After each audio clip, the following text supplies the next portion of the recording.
Le Tianfeto Festival, la troisième édition, a ouvert ses portes le vendredi 4 octobre 2024 pour 2 jours d'activité jusqu'au samedi 5 octobre à la chefferie d'Anono dans la commune de Cocody. À l'instar des 2 premières éditions, la cérémonie d'ouverture de cette troisième édition a été marquée par une série de panels et diverses actions sociales.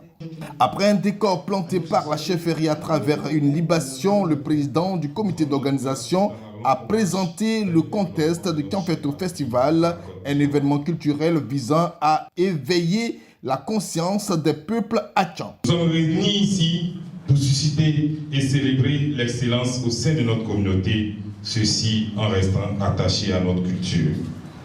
Car un peuple qui oublie son histoire, ses origines, les us et coutumes de ses pères et mères est semblable à un véhicule sans moteur, décide Alphonse Abocha, commissaire général du Tianfeto Festival.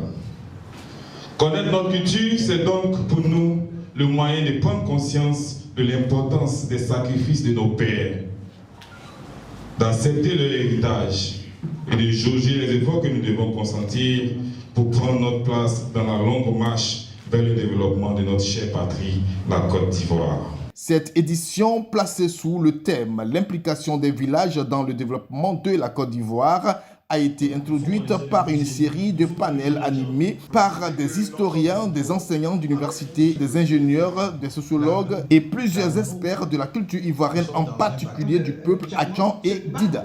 Les panels ont couvert différents sous-thèmes, notamment histoire et us, coutumes des peuples hatchan et Dida, gouvernance des villages urbains et ruraux ivoiriens, cas des villages hatchan et Dida, leadership féminin dans les villages urbains et ruraux, jeunesse villageoise et développement de la Côte d'Ivoire, défis et perspectives.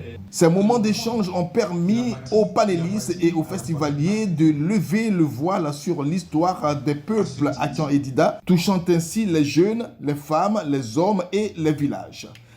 Alors, je suis venu là pour quelques instants, mais j'ai vu qu'il y a des choses intéressantes et c'est des espaces qui devaient être multipliés. C'est des choses à partager avec les autres. Moi, j'en tire une très bonne impression en tout cas. Et je pense que ça pourrait être élargi à des espaces beaucoup plus importants que dans des espaces d'un seul village. En tout cas, moi, je suis très content de... C'est un peu que je pratique habituellement parce que je suis à Abidjan et j'ai beaucoup d'amis Hatchan ou Tchama. Je ne sais plus comment c'est l'appellation, mais en tout cas, je les félicite de cette initiative. Et je pense qu'ils sont à la recherche d'un certain nombre de solutions liées aux formes de gouvernance, mais aussi et surtout aux tensions et conflits fonciers. Donc, ces espaces leur permettent de recueillir différents avis, différentes solutions qui pourraient les aider à régler un certain nombre de problèmes sur les dimensions que je viens de citer. Moi, nous croyons que c'est une très bonne chose parce qu'il est rare de voir que dans tout ce qui est culturel, qu'on pense à la place des femmes. Et aujourd'hui, penser à un panel sur le leadership de ces femmes-là, je crois que c'est déjà un grand pas.